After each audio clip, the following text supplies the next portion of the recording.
See if we can get it first try. Let's go.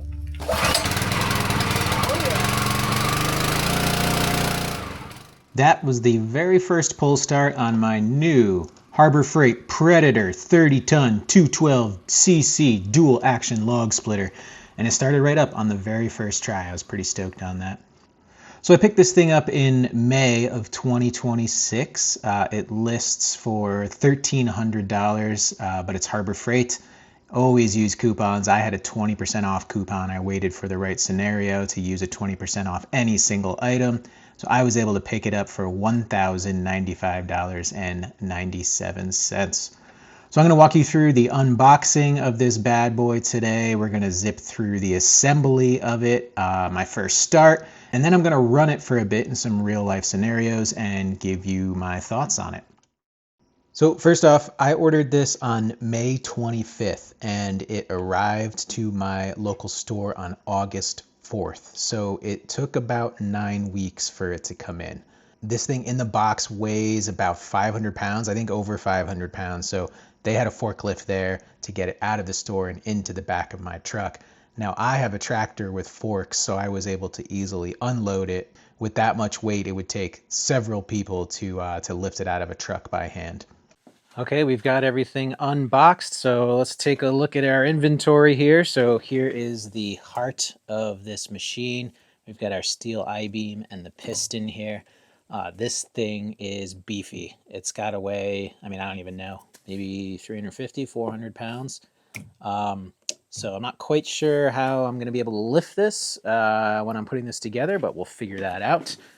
Over here is the towing arm with the foot that extends, the tongue. That's all one unit, came as one unit. Our two tires. These are pretty nice rubber tires, pneumatic with air in them.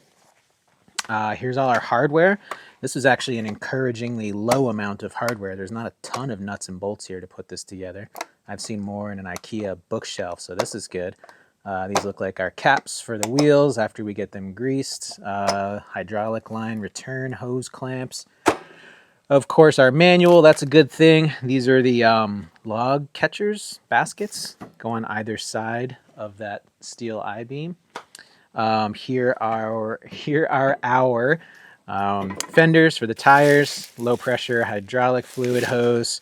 Here is the hydraulic tank itself, which also acts as the structural cross member. Hydraulic fluid's going to go in here.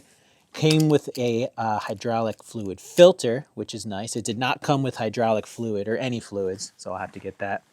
This is one piece. It's welded on. This is the mounting bracket for the engine. And here is our engine. So this is the Predator 212cc, which I actually am familiar with this engine. It's on my other splitter, and I've been loving it. So let's go actually take a look at my old splitter right now. This is my old County Line 22-ton log splitter purchased from Tractor Supply about 13 years ago. And this has a replacement engine. So the original Kohler engine on this died about 2 years ago. And that's when I picked up this Predator engine, which is the same one that's on my new splitter over there. And I've been really happy with it. Starts right up every time. It's been great. So this splitter, if you look at the main I-beam here and the piston, it's definitely not as beefy. So this is a 22-ton. That new Predator is a 30-ton. And even though they have the same horsepower, same size engine, I'm thinking that the new Predator is going to provide a lot more power. This one always served me well, and it could split red oak. It did fine. It's just that at 13 years old, I feel like I'm pushing my luck, and some of the components, might start to fail soon here. And with the 20% off coupon I got from Harbor Freight to buy that Predator, it was time. So I have just listed this for sale for $700 on Facebook Marketplace. From what I'm seeing, the market here for used splitters is actually pretty robust, and you can fetch a high price for even used ones. So we'll put it on for $700 and see how it goes. But this was my old trusty splitter for a long time, but time to move on. All right, time to get this thing assembled. First up, I attached the towing arm to the hydraulic tank and cross member there. Just 2 bolts hanging that on. pretty easy. Next up, we had to install the fenders, 3 bolts on each one of those, also quick and easy. Now, next up, I had to pack the wheel bearings with grease, which I wasn't really expecting. Now, don't do what I did and drop one of the bearings in the dirt. That's a no-no. I had to clean that off and start again. So one of the bearings comes right out of the wheel and the other one is attached in there. So that means putting grease into the inside of that wheel to kind of get it packed into that bearing. The other one you can just do by hand. I just use generic red tacky grease that I've used on all my bearings over the years. So with the grease packed in, it was time to install the wheels. This was really easy, just one castle nut holding it on and a cotter pin that goes through that castle nut. And then you just tap on the protective metal bearing covers there. I used a rubber mallet to get those on. Here we are putting the other wheel on, obviously same deal over there. These feel like really high quality tires. I'm pretty happy with how they're structured. Now it was time to put the big steel beam on, so I moved the other piece out of the way and then used my tractor to get that steel beam vertical and up in the air. From there, it was actually really easy. It's just one little pin in there. It's not even a bolt. It's just a pin that you put through with a cotter on the other side. Now it's time to install the actual engine. There's just 4 bolts on the bottom. It was a little tight on the back side of it, so I had to use a stubby wrench on the top and a ratchet on the other side. Now it's time to install that low pressure hydraulic hose and then our high pressure, which takes a little O-ring there. If you look at that up close, it takes a little O-ring, so don't forget that part. So we just hook up the high pressure, then the low pressure, easy peasy.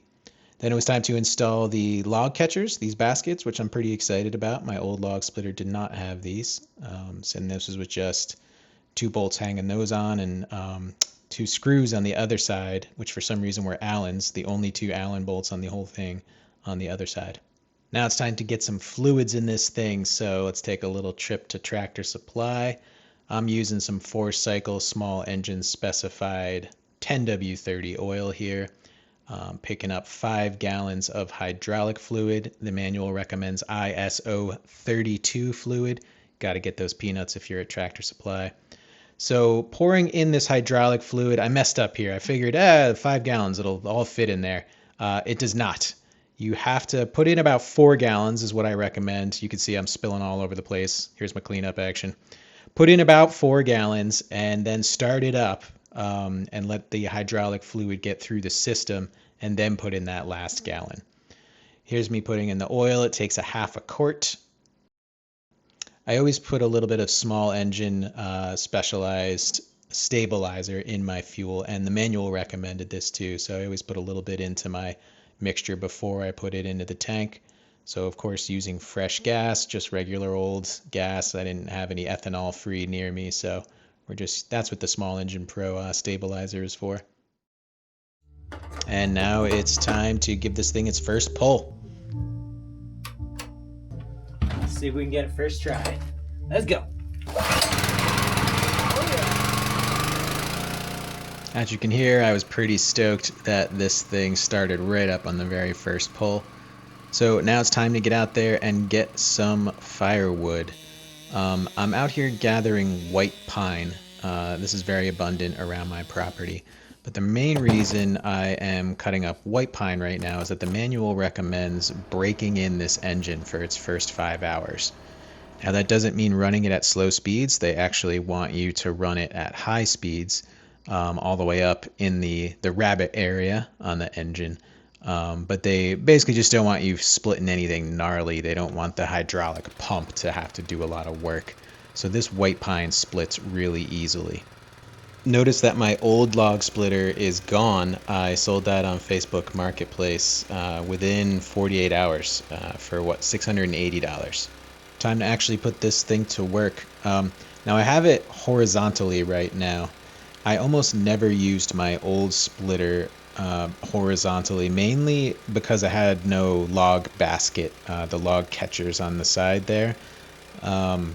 I like it horizontally here. It's definitely easier on the back, but still the bigger logs like this, they get in the way, even though they're being caught on the catch basket.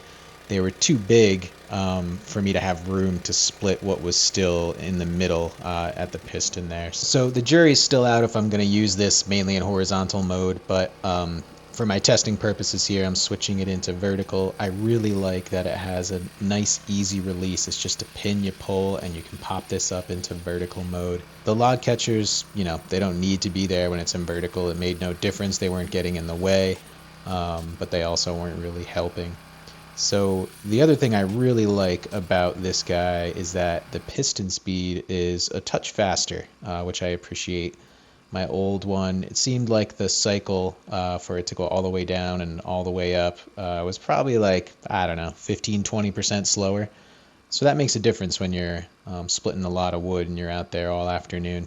The other thing I really appreciate about this piston is that the travel distance is a lot further than my old one. So on my old splitter, the piston would stop above the strike plate at the bottom with about 4 inches still left. So if you had a particularly gnarly piece or you were working on a knot, it couldn't quite get all the way through and you'd have to flip the log over so you could come down at it from the top. But this one, it goes all the way down to about 1.5 inches of space before it hits the striker plate. So what I liked here was that when I was splitting some knotty stuff, it got all the way through, and that's going to save me a lot of time in the future too. Lastly, I'm just appreciating that this thing, it just feels well constructed. Solid steel. It didn't feel flimsy at all. It felt like I'm going to be able to use this for a long time. So overall, I'm really liking this Predator log splitter. I mean, I've only got about 4 hours into it. I'm still in the break-in period. But so far, I'm appreciating its quality, its durability, and certainly for the price point, this seems to be a very good value. Of course, we're going to have to wait and see if this thing stands the test of time. So maybe I'll do another video, a little check back in, I don't know, 3 to 5 years, see how it's still holding up. But so far, out of the box, this thing is really great.